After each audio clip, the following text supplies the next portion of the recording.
Hey there everyone, this is the Vintage Sewing Machine Garage. I'm making a video for you folks today as part of a kind of a continuation on the theme of one of my videos, well several really, where I talk about things to look for, okay? You're shopping for or you come across a vintage sewing machine and either someone offers it for sale or someone offers to give it to you and says, hey, will you do something with this? Or you may see it someplace. Maybe you see it online in a classified, or you may see it in a thrift store. These machines show up in a variety of places. But the thrust of this video today is to kind of go over basically how much should you offer to pay for a machine? Is it a machine that you want to buy? And I want to share with you kind of some part of the calculus that I use when I make a decision, because there are a lot of these machines out there, and you often have a decision to make whether you want to take it on as a project or you'd like to pay someone like myself who restores them, and why might that be important to you? So I'm going to make a couple of these. Now the first one is going to be on an heirloom quality vintage sewing machine, and then the next video I make will be on a hybrid machine, a hybrid vintage machine as I call them. And I'm using these terms not to start adding more terms to remember, but to try to discern the difference between what I consider heirloom quality vintage machines and machines that still have quality, but they're not necessarily going to last for generations into the future, although they might, but they are not as likely as a machine you see right here. But actually you can't see the machine at the moment because I've got it covered. I'm trying to remember how I came upon this machine. I don't even recall where I found it. I've had it for a while. Whatever it was, it may have been in a thrift shop. It had been marked down. No one was buying it. People were afraid to get it.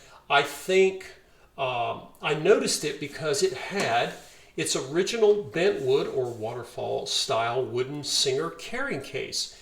And it was in great shape. Even the handle, let me zoom up since you guys can probably see me wiggling up here and making noise.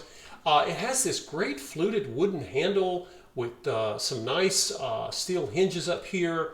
And while it's got some scratches on it, this carrying case is not broken, it's not split, it is in pretty darn good condition. It even has its original key, which I think is still included. And you can see it there. It still has the key to the case, guys. So I'm going to take the case off. You're now looking at the back side because I've got it turned around. I'll start with the front. And so pretend you were me and you're walking. I'm trying to imagine this was either in a thrift store or someone heard, hey, I heard that you like old sewing machines and I really don't want to throw this away, but I don't know what to do with it. Will you take it? It's like someone handing you something and saying, please save this. I don't want to, or I can't. And I saw it, and immediately I saw, in spite of the fact that it looked like it might not have been used in a while, I don't think 30 years, but it is a Singer 66. And it has a lot of incredible qualities to it. And it was, again, I got this, I restore Singer 66 and excuse me, I said 66, I'm sorry. I restore Singer 99s, and I think I have one of my earlier videos on a Singer 99, and of course it is one that was made somewhere in the late 30s, 40s maybe, and it of course has back tacking, and it even has a gauge on, a numerical gauge, so you can kind of tell where you are when you adjust stitch length. But this one is even earlier, and as any of you know, as you go back in time, you don't get reverse, and you don't even get a measurement for your stitch length. What you get is a knob here, a very beefy, strong knob, and it's adjustable, and it works great. And what else? The tension assembly for this machine, I'll zoom in here so you can see it. It's not missing a numbered dial. It didn't have one. As I mentioned in one of my recent videos, Sewing machines didn't have numbered dials, but people learned to adjust them just fine. And it's a really wonderful. This one's actually in good shape. It's going to require cleaning, but at least it's not it's not broken. Anyway, this machine, I saw it and I said, okay, fine. How much do you want? And I think I'm trying to remember how much I gave. It was less than $25, okay, maybe $20. And I saw the value in the case, and I looked at the machine and I thought, you know what? I can restore this machine, and I will find someone who really appreciates a strong sewing machine. And because I didn't pay as much for it, I'm not going to charge as much. But that doesn't mean it is any lesser in quality or power. Now, this is one of the things I think I have an early video on how to approach buying a vintage sewing machine. I suggest you watch that, and I'm showing you a beautifully restored 201 at that point. You know, I've got my 201 ready for sale and I'm talking about it. Well, this one I wanted to show you guys. This is literally what I found. I have not done anything to this machine. It still has some remnant threading in the top there. But I do also want to share with you what I came across as I opened this up. So I bought the machine and just took it home. Just, I opened it up, saw it was a 99, put the cover back on, took it home. And once I got it home, I discovered that it had a foot pedal made in Great Britain. And I checked the serial number, which you can often find on the front plate of a Singer, and it shows that it was built in 1927, and it was built in Kilbowie, Scotland. It was a giant factory that Singer had in the United Kingdom. And that's okay because the motor, which is one of the earliest motors ever put on a sewing machine, remember in 1927 we're just getting electrification going in people's homes, and they're starting to buy things that use electricity. I checked the motor and it says 110 volts. And that's important because I just recently bought another machine that you will see in a different video that was brought from Scotland by someone who bought it and used it there. And it's going to require a whole new motor because that motor is not 110 volt. It's for the European standard. But this machine is designed to work on North American 110 volt standard. And at the time in the 20s when they shipped the machine over, they shipped over a foot pedal. Now this is a carbon pile foot pedal. I can tell by the way it feels when I press on it. I'm not hearing or feeling it a rheostat, swing arm moving. It feels like a carbon pile. Very smooth. Now I haven't opened this up. I have no idea what she looks like inside. Obviously it needs to be inspected and likely rewired. So this was actually built before Singer developed their button style foot pedal, which I believe they came out with in the 1930s. Needless to say, this machine and almost everything you see here is around 100 years old, right? It is, maybe 95 years old. It's pretty darned old. But the machine, I know, from what I know about this era of Singers, is very likely not worn out at all, and it's going to sew beautifully. But there are things to consider, and this is why I didn't give much for this machine. Not because the 99 isn't wonderful and worth paying for, believe me, it is. Unfortunately, someone chose to keep using this machine for many years, and I'm going to show you what I found. Let's see here. Of course, I showed you I have the foot pedal, and the cord that goes to the foot pedal, we'll just keep following it. It goes to a strange collection of electrical connectors, and these are connectors that I do not recognize, and I've worked on quite a few machines. I don't know if these connectors came from Great Britain and the machine was converted from 220 to 110 volt. That's entirely possible. Or this is an early 1920s, one of the first attempts by Singer to electrify their machines. In any case, the wires within this cord go into these two small, let's zoom in, or you're not going to be able to see that. they go into these two plastic cylinders, and then they come out the other side, and they go into, one of them goes into this little connector, for lack of a better term, and that follows a cord which looks like a newer oblong cord. It's not a round cord, but it's got fabric on it, and it ends with a plug like that, right? And you can see that the fabric is frayed, and that's not surprising. You know, it's old. Now let's zoom out just a little bit more. Okay, now you see things like tape. This is some sort of fabric tape. I suspect it was used to cover up any fraying of the insulation on the wire. There's another piece of tape here. Another, it looks like some sort of linen fabric tape. What else have we got here? On the other side of this junction, zoom down a little bit more here, we have, and this is going toward the motor, someone has done work before. And I can tell that there are two wires going to the motor, and they are vinyl, and they're pretty pliable. That tells me later in the machine's history, the motor wires were redone. How well they were redone and by whom, I cannot say. Then you see something that I really, really don't like, and I never use this. This is electrical tape. Electrical tape is like a Band-Aid, and just like a Band-Aid that will come off of your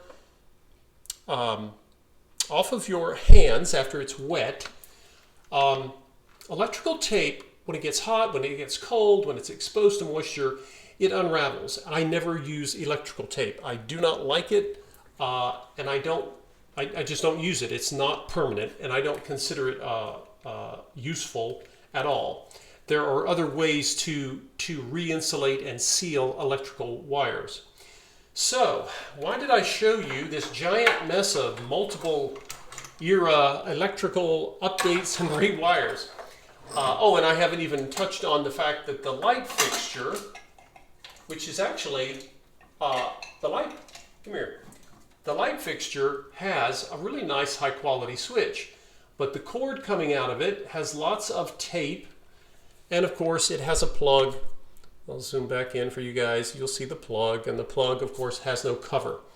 Now, I have no plans on experimenting with this. I am not going to use this. I am not going to try to run it and test it. Anything this old needs to be redone. It's just silly. Someone may have been sewing with it. People do things and they take risks that I just don't want to take.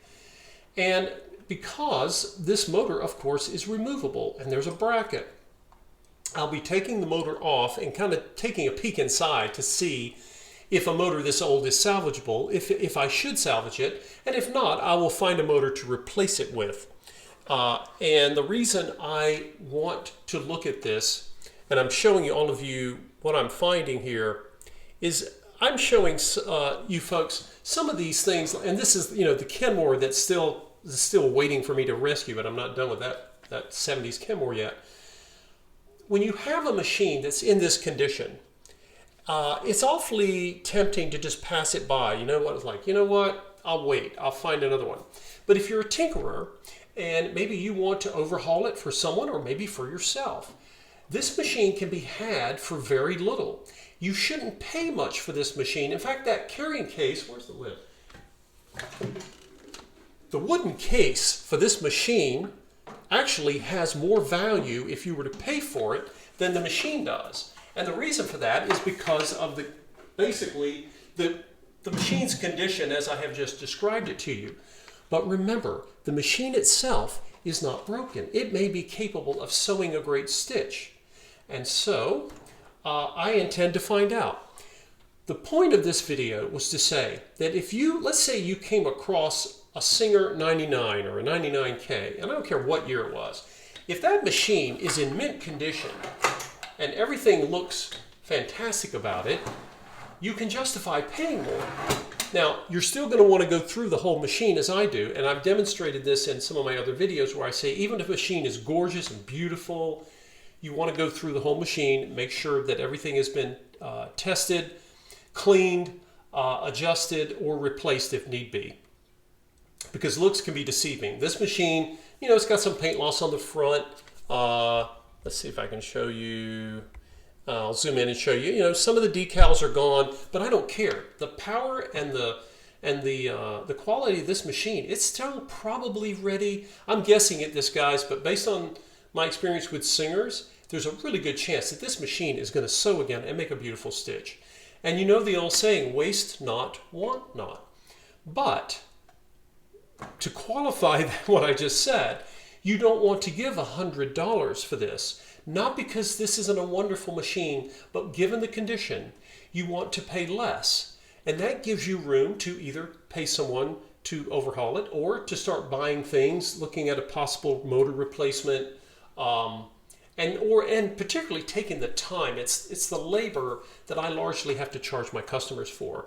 I rarely have to pay a lot for parts. I may have to buy a motor for this, and I'll factor that in, but most of it is going to be the labor of returning this machine to its former operating condition. Okay, so vintage heirloom quality sewing machine like this model you just saw. Again, you have many reasons why you might want to purchase it, but again, you want, and where you live will determine this. If you live in a metropolitan area, very high cost of living, you might pay a little more. If you live out in the country in a rural area, like I say, sometimes people will give you these machines and sometimes they will want very little to do with them. I think what I'd like to encourage all of you is to remember, if something can be salvageable, never throw it away, ever. If you don't want to restore this, maybe you take it on and you say, gosh, you know, I don't think I want this after all. Never toss it away. You can give it away. You can even sell it to someone who may want, you know, to take their shot at restoring it. And if worse comes to worse and it's not restorable at all, there are many parts to be salvaged on a vintage sewing machine, and those parts you can either sell them or offer them to a sewing repair shop. And I don't mean like the new sewing dealers. They often don't want to touch vintage machines, but maybe a sewing and vacuum center in your town. Consider that. But these parts have value. But don't worry, I'm not anywhere close to being ready to put this into salvage. I think this machine is going to be savable. We just have to make it safe and get her running again. And like most singers, she has movement of her needle bar. They're really hard to freeze up. You can freeze a singer, but it's not that easy. And as I showed all of you on the video for the 185J, the heavy, powerful mechanicals of these machines are worth holding on to. Singer 99s aren't rare. They sold a lot of these, but again, I think I gave $20 for this, including the carrying case, because I wanted to rescue it, and I can't stand to see people take something and throw it away when it's not broken. It is just way, way overdue for maintenance. So it's going to be a busy summer, guys. I'm just restoring a machine that's in better condition than this takes many hours. And for those of you who see my listings, you know I post the hours that I invest in them. This one will take more hours, but if it takes more time for me to work on, that's okay, because I didn't invest as much in it, and I don't have to charge a ridiculous price when I sell it. And I will find someone who will appreciate it and will put it to use, and hopefully for many more generations in the future. Anyway, thank you guys for watching, and I'm hoping that I'm coming up with videos that are different, or somewhat different, so that you can get insight into my experience with buying. The next video I'm about to make, and I may make it today if I get enough light, is I'm going to do the same type of video, but it's going to be for the hybrid vintage machine. And I have a different calculus in my mind for how I decide how much to pay for those, and what I'm willing to do or not do to overhaul and restore them. So stay tuned for that, and you should see that video coming up real soon. Thank you, everyone.